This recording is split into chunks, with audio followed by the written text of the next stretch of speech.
All right, hey guys, welcome to our weekly digital Devo. We're gonna continue on the book of James.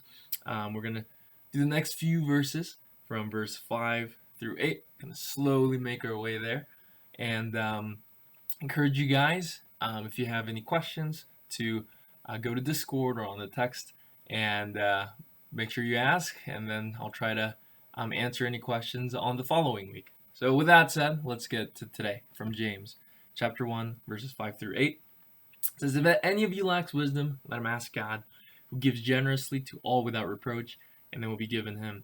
But let him ask in faith, with no doubting, for the one who doubts is like a wave of the sea that is driven and tossed by the wind. For that person must not suppose that he will receive anything from the Lord. He is a double-minded man, unstable in all his ways."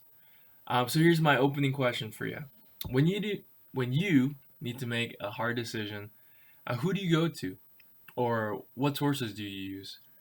For me, for years I've had a countless number of wise mentors in my life. So if I've had to make a tough decision about relationships, about finances, about anything else, I've had to go to those people that I ask for wisdom. But maybe in other times, maybe for some less important things, you might go to Reddit. You might ask Reddit, hey, which season of this anime is the best season? Or Google, you might ask, hey, how do you stop a nosebleed or something trivial like that? So, like, what do you do when you need wisdom? If you need advice, if you need to make a hard decision, who do you go to? And this section is really interesting. It says, go with faith to God. And it's interesting that it says that when you go, you should go without doubting. And now that's kind of an interesting concept, because it says if you doubt when asking instead of asking in faith, now this man is like a person that is in the sea, driven and tossed by the wind. Can you imagine somebody that's on a log, stranded in the ocean, just kind of floating from place to place, just letting the winds carry him? That's what it's kind of describing him. You're just being tossed. You are doubting, and you're not being sure what exactly it is that you are asking for or having in faith. And that's interesting because when you read this verse, is it saying that when you are asking God, does it mean if you only have 70% faith, or only like 60% faith, or only 50% faith and 50% doubt? If you have a small percentage of doubt, does that mean God's not going to answer your prayer? Does that mean God's not going to honor it? Because it says, like he will, you must not suppose that he's going to receive anything from the Lord. Now, I don't think that's exactly what it's saying, because in the first section, it says, when you ask God, whenever you are lacking in wisdom, whenever you're suffering and you need to go to Him, it says, ask God, because He is a God who gives generously, right? And it will be given to Him.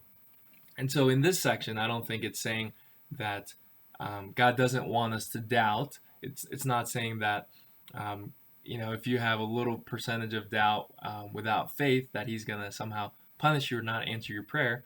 I think this section is saying that your concept of God, might be so small that in those doubts you might not fully believe how great and strong and powerful God is.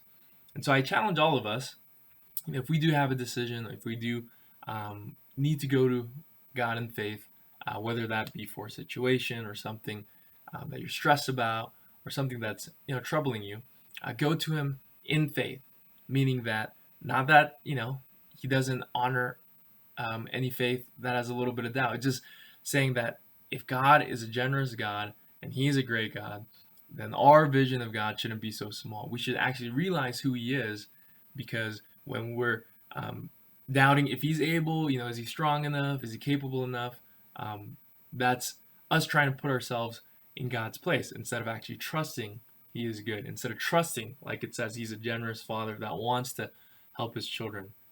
And so that's kind of a hard concept, but I hope, as you and I grow, we can really trust in this God that is able, that is capable, and to put our faith not in ourselves, because we're going to mess up, we're going to struggle, but faith in the God that is capable and strong and is a good father that wants good things for us.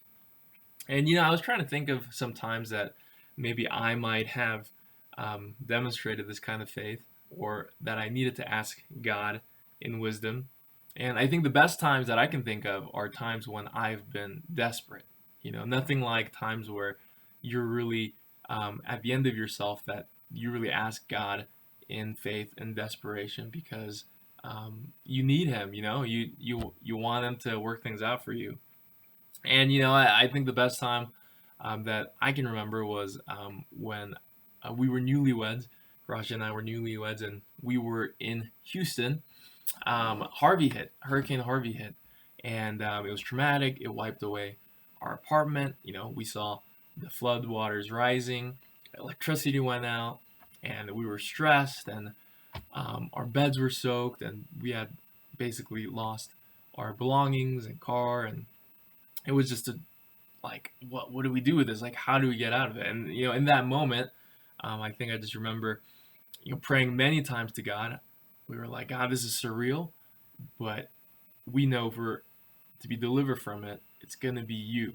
So we ask in faith that you help us out of it. We don't know how, we don't know when, but we know you're gonna make a way out. So we ask you, please save us, because we don't have a bed, we don't have electricity, our phones are dead, we don't have any running water, the plumbing's not working, like, we don't know what's gonna happen. We're gonna run out of food, and everything's flooded underwater. And so we pray that in faith, and you know, and God, being the generous God that He is, He provided. That night, we were able to stay with a man that actually lived on the second floor, and his place wasn't flooded yet, and so he gave us lodging for the night, so we didn't have to sleep underwater. And then the next morning, my pastor called, and he actually came and let us stay with him for like probably the next few months, and we had to take all our stuff. So I mean, as sad as it was, it really could have been worse. And um, honestly, that was a time where we needed a lot of help, and we, in faith, asked God, and He delivered. Now, I hope the big takeaways is this. First question is, what do you need wisdom from? What is it from God? Is it like, who do you ask? So, what do you need wisdom in? The second question is, do you believe in a generous God? Why or why not? Do you think He's stingy? Do you think He's holding back from you? And maybe that second question will help you really to grow in faith in God, and to hopefully ask in faith, ask not in our own, not trusting in our own abilities, but ask in faith, knowing that God is the one that wants to grow us. And maybe the answer might not always be what you want. Oftentimes it might be a hard no, or a answer that you might not expect. But know that He is a generous God, and He's like a father that wants all of us to grow. So hopefully you guys can meditate on that today, and hopefully see you next week. Thanks.